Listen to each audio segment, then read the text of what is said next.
இப்போ ஒவ்வொரு மாசமும் 1ஆம் தேதி உங்க போன்ல ஒரு சின்ன மெசேஜ் வரும் இல்லையா?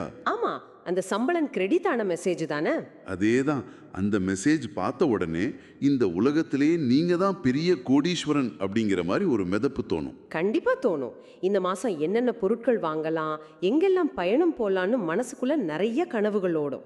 ஆனா சரியா அதே மாசம் 20ஆம் தேதி வாக்குல உங்க பேங்க் பேலன்ஸை செக் பண்ணும்போது தொண்டைக்குள்ள ஒரு சின்ன பயம் உருண்டோடி வரும். ஒரு பதற்றம் தொத்திக்கும். ஆமா, வந்த பணமெல்லாம் எங்க போச்சு அப்படிங்கிற கேள்வி உங்களை அப்படியே உறைய வைக்கும்.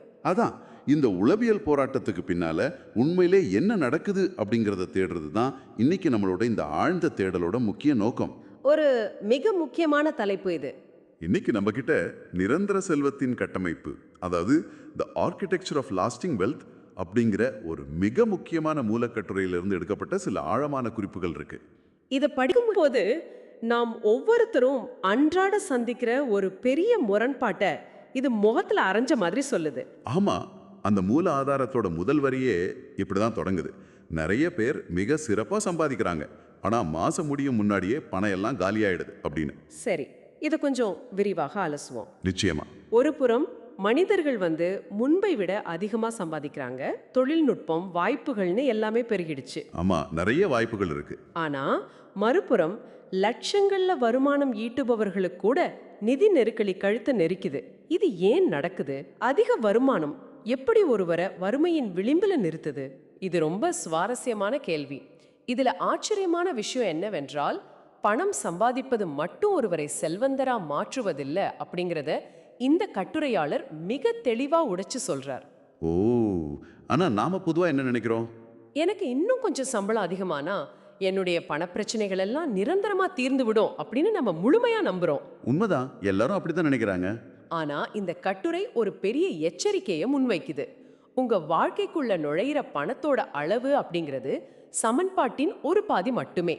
அது நீங்க எப்படி பயன்படுத்துகிறீர்கள் அப்படிங்கிறதுல தான் முழுமையான சூட்சுமமும் அடங்கி இருக்கு. அதாவது வருமானம்ங்கிறது ஒரு நுழைவாயில் மட்டும்தான் அப்படின்னு சொல்றீங்களா? கரெக்ட். அந்த பணத்தை நீங்க எப்படி வெளியே அனுப்புறீங்க அல்லது அதை தக்க வைக்க என்ன செய்றீங்க அப்படிங்கிறதுல தான் ஒட்டுமொத்த கட்டமைப்பும் நிக்குது.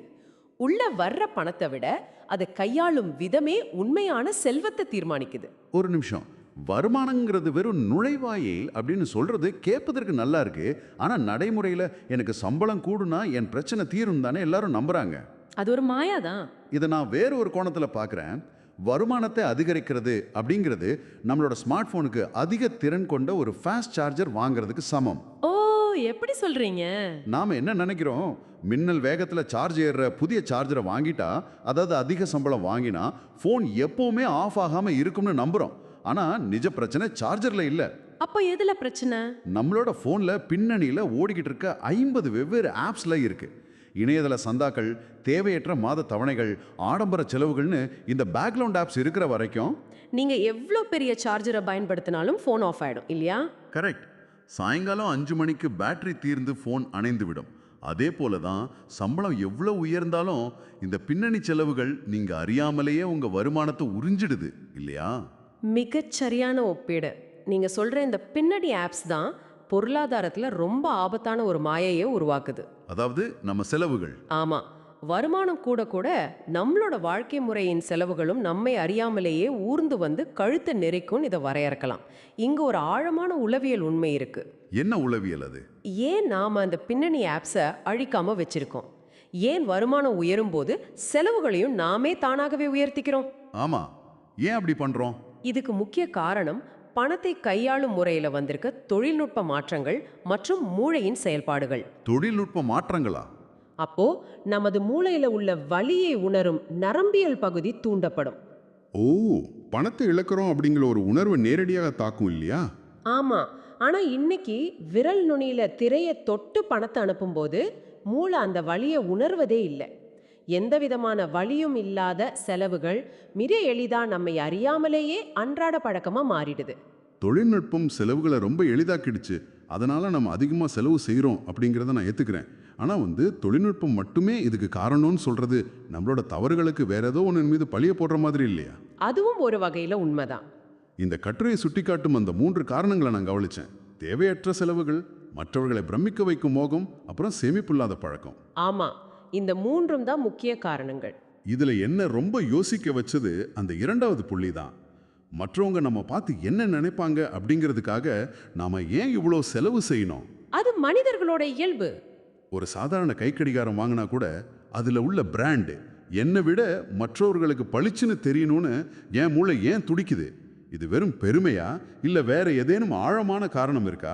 இதை ஒரு பரந்த கண்ணோட்டத்துல பார்த்தோம்னா இது வெறும் முதிர்ச்சியற்ற பெருமை கிடையாது. இது பல லட்சம் வருஷங்களா நம்ம மனித மூளையில ரொம்ப ஆழமா பதிஞ்சிருக்க ஒரு பரிணாம வளர்ச்சி சார்ந்த உளவியல். பரிணாம வளர்ச்சியா? எப்படி? அதாவது ஆதி காலத்துல மனிதர்கள் சிறு சிறு குழுக்களா வாழ்ந்தாங்க. அந்த சமுதாயத்துல ஒருத்தருக்கு என்ன மதிப்பு இருக்கு, அவர் எவ்வளவு வலிமையானவர் அப்படிங்கறத பொறுத்து தான் அவருக்கு உணவும் தங்குமிடமும் கிடைச்சது. கரெக்ட், அதோட பாதுகாப்பும் கூட. சமூகத்துல நீங்க மதிக்கப்படலைன்னா உங்களை தனியா காட்டுல விட்டுட்டு போயிடுவாங்க.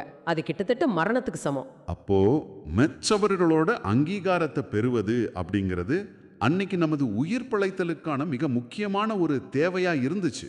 ஆமா, இன்னைக்கு நாம கொடிய மிருகங்கள் வாழும் காட்டுல இல்ல, பாதுகாப்பான கான்கிரீட் கட்டிடங்கள்ல வாழ்றோம். ஆனா மூளை இன்னும் அதே ஆதிகால அச்சத்துல தான் இயங்குது. ஓ, சமூகத்தின் அங்கீகாரம் இல்லைன்னா தனிமைப்படுத்தப்படுவோம் அப்படிங்கிற அந்த பயம்தான் இன்னைக்கு நம்மை தேவையில்லாத ஆடம்பர பொருட்களை வாங்க தூண்டுதுன்னு சொல்றீங்களா? கண்டிப்பா.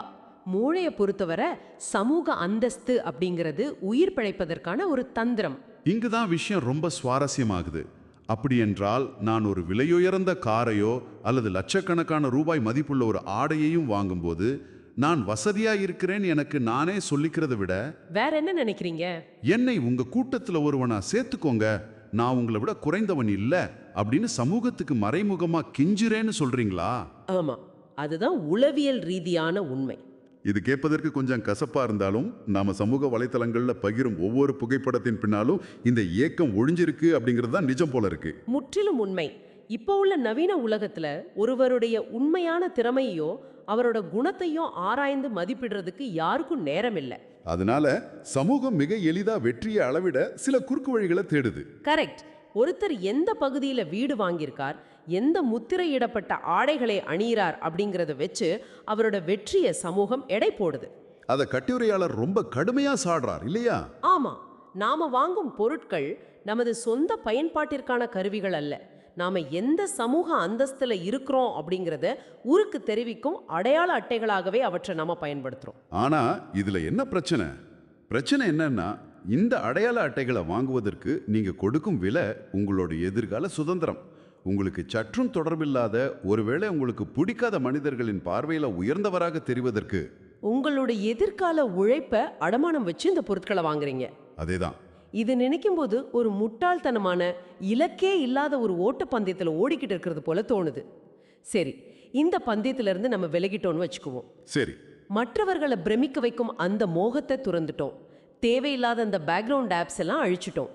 அடுத்த கட்டமா சேமிப்பு பற்றி கட்டுரை பேசுது. ஆமா, சேமிப்பு தான் அடித்தளம். சிறிய அளவிலான சேமிப்பு ஒரு மாபெரும் வாழ்க்கையை உருவாக்கும்னு அது கூறுது. இங்க நான் உங்களை இடைமறிக்கணும்.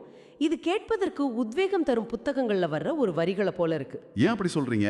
இப்ப இருக்கிற விலைவாசி உயர்வுல ஒரு சாதாரண மனிதன் மாசத்துக்கு 1000 ரூபாயோ 2000 ரூபாயோ சேமிக்கிறது அப்படிங்கிறது ஒரு பெருங்கடல்ல ஒரு தேக்கரண்டி தண்ணீரை கொண்டு போய் ஊற்றுவதை போல தானே இருக்கு.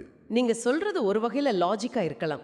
அந்த சிறிய தொகை எப்படி பணவீக்கத்தை தாண்டி ஒரு பெரிய பொருளாதார சுதந்திரத்தை தரும்? இது ஒரு விதமான மாயான நம்பிக்கை இல்லையா? இது ரொம்ப முக்கியமான கேள்வியை எழுப்புது. சேமிப்பு அப்படிங்கறத நாம எப்பவுமே ஒரு கணித கண்ணோட்டத்துல தான் பாக்குறோம். ஆமா, 1000 ரூபாய் சேமிச்சா 10 வருஷத்துல என்ன கிடைக்கும், அது விலைவாசி உயர்வை தாண்டுமான்னு கணக்குகள் போடுறோம். ஆனா இந்த கட்டுரை சேமிப்பை ஒரு கணித சூத்திரமா பார்க்கல, அது மூளையின் நரம்பியல் மாற்றமா பாக்குது. நரம்பியல் மாற்றமா? கொஞ்சம் விளக்கமா சொல்றீங்களா? இப்போ நீங்க மாசத்துக்கு வெறும் 1000 ரூபாயை எடுத்து வைக்கும்போது அங்கு மாறுவது உங்களின் பேங்க் பேலன்ஸ் அல்ல, உங்களின் அடையாளம். என் அடையாளமா? ஆமா, நான் கையில கிடைக்கும் பணத்தை முழுவதுமா செலவழிக்கிற நபர் அப்படிங்கிற அடையாளத்திலிருந்து நான் எனது எதிர்காலத்துக்காக பணத்தை நிர்வகிக்கும் ஒரு பொறுப்பான மனிதன் அப்படிங்கிற புதிய அடையாளத்தை உங்களுக்கு நீங்களே உருவாக்கிக்கிறீங்க. ஓ, பணத்தோட அளவை விட அந்த செயல் உருவாக்கும் உளவியல் மாற்றம் தான் இங்கே பிரம்மாண்டமானது அப்படின்னு சொல்றீங்க. கரெக்ட். அதாவது நீங்க சொல்ற அந்த முதல் 1000 ரூபாய் அப்படிங்கிறது ஒரு விதமான மனப்பயிற்சி. உடற்பயிற்சி கூடத்துக்கு சென்று முதல் நாள்லயே யாரும் 100 கிலோ எடையை தூக்க முடியாது இல்லையா? கண்டிப்பா முடியாது. முதல் நாள் வெறும் 2 கிலோ தூக்குனா கூட அதை நான் தினசரி உடற்பயிற்சி செய்பவன்னு ஒரு அடையாளத்தை மூளையில பதிய வைக்குது. அதைத்தானே இங்கேயும் சொல்றீங்க? மிக துல்லியமா புரிஞ்சுக்கிட்டீங்க.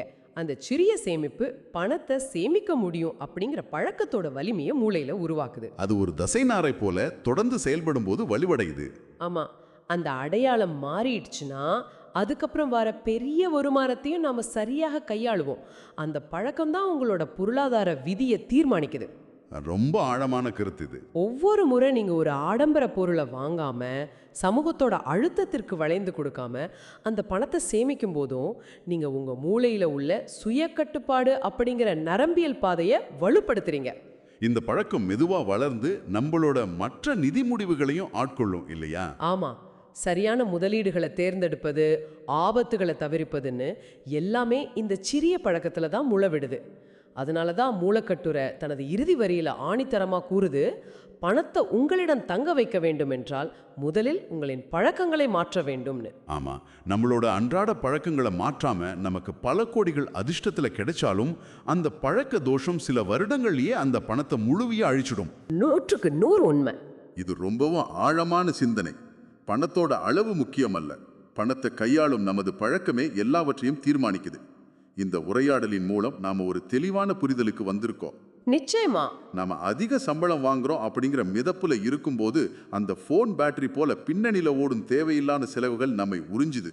ஆமா, நாம வாங்குற பல பொருட்கள் நமது தேவையை பூர்த்தி செய்வதை விட நமது சமூக அந்தஸ்தை காட்டும் விளம்பர தட்டிகளாகவே மாறிடுச்சு. எல்லாவற்றுக்கும் மேலாக அந்த முதல் படியை எடுத்து வைப்பது, அந்த சிறிய தொகையை சேமிப்பது, அது கணக்கு வழக்குகளை தாண்டி நமது அடையாளத்தையே ஒட்டுமொத்தமா மாற்றுது. இதையே நான் ஒரு நடைமுறை ஆலோசனையாகவும் பார்க்க சொல்றேன். அடுத்த முறை நீங்க ஒரு கடைக்கோ அல்லது இணையதளத்திலோ ஒரு பொருளை வாங்குவதற்கு பணத்தை செலுத்தும் முன் ஒரு 10 வினாடிகள் நில்லுங்க. ஒரு சின்ன இடைவெளி. ஆமா, ஆழமா மூச்சு விடுங்க. இந்த பொருள் உண்மையிலேயே என் வாழ்க்கையை மேம்படுத்த போகுதா, அல்லது இதை நான் வாங்குவதன் மூலம் என்னை சுற்றியுள்ள கூட்டத்திடம் ஏதோ ஒரு அங்கீகாரத்தை யாசிக்கிறேனான்னு உங்களை நீங்களே நேர்மையா கேட்டுக்கோங்க. அந்த 10 வினாடி நேர்மைதான் உங்களின் பல ஆயிரங்களை காப்பாற்றும். அந்த நேர்மைதான் நமக்கான அஸ்திவாரம். கண்டிப்பா. எந்த ஒரு அவசர தேவைக்கும் யாரையும் சார்ந்து நிற்காத ஒரு சுயாதீனமான வாழ்க்கை தான் உண்மையான செல்வம்.